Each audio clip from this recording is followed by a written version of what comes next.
Je m'appelle Bruno Marin, je suis comédien. Pourquoi mon intérêt pour Robot?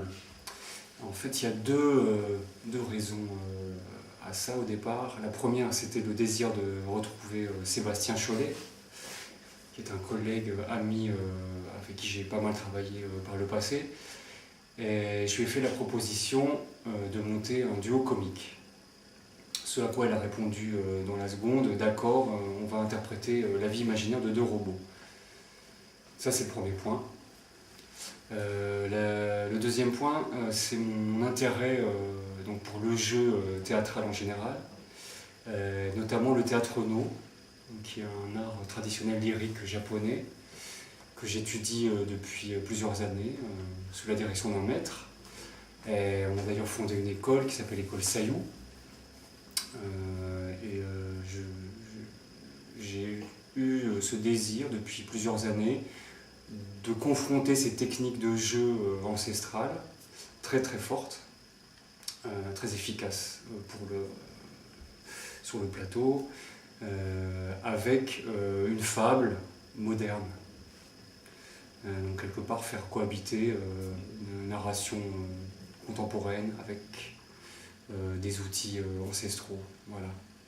Donc la proposition de Bruno de refaire quelque chose ensemble venait à point, parce que dans mon parcours de metteur en scène, c'était la meilleure façon pour faire le point et de se ressourcer en même temps. Donc la proposition Robot, qui était le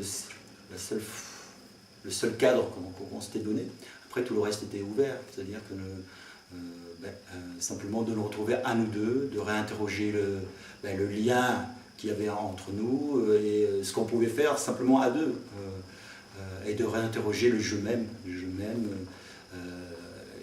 qu'est-ce qu'on pouvait réinventer simplement par nos deux corps, voilà, sur scène. Et voilà, moi je suis Claire, je viens plutôt du monde du regard, puisque j'ai été critique dramatique pendant plus de 10 ans, donc j'ai beaucoup vu.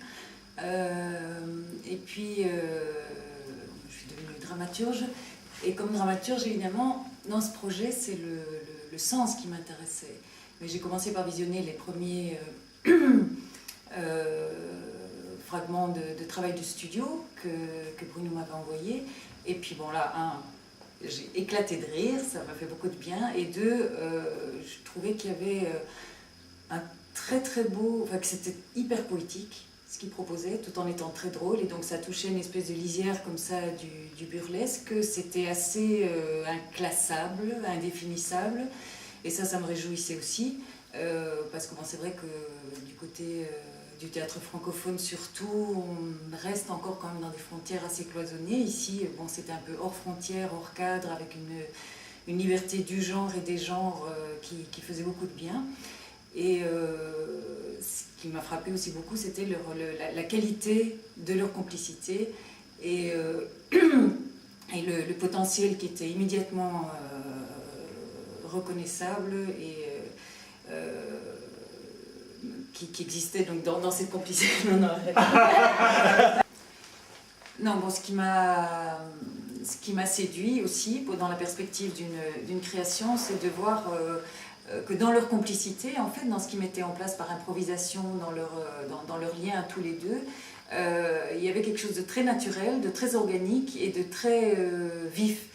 Et je me suis dit, si par de ça, il y a vraiment des tas de choses à développer à partir de cette complicité fine, instinctive et très rigolote qu'ils étaient en train d'expérimenter. J'étais à San Francisco pour une formation avec Anna Alprin, parce que dans mon parcours de danseuse, je me ressourçais et je me questionnais sur comment travailler le corps, l'art de la performance en lien avec la vie, quoi, avec ce qu'on est vraiment. Et donc Bruno m'a appelée. J'avais déjà travaillé avec Seb et Bruno sur un projet précédent où Seb était metteur en scène. J'avais envie de travailler avec eux encore. Et donc ça m'a attiré d'aller travailler sur un projet théâtral à la base, mais qui se demande comment jouer le théâtre avec ce qu'on est. Donc ils m'ont appelé pour leur amener cet outil que j'avais, qu'ils n'avaient pas, qui est la lecture du corps, parce que j'ai dansé depuis une dizaine d'années, mais dans une ouverture des possibles, à la frontière déjà entre le théâtre, la danse, l'art de la performance, quoi. Donc voilà, on cherche ça.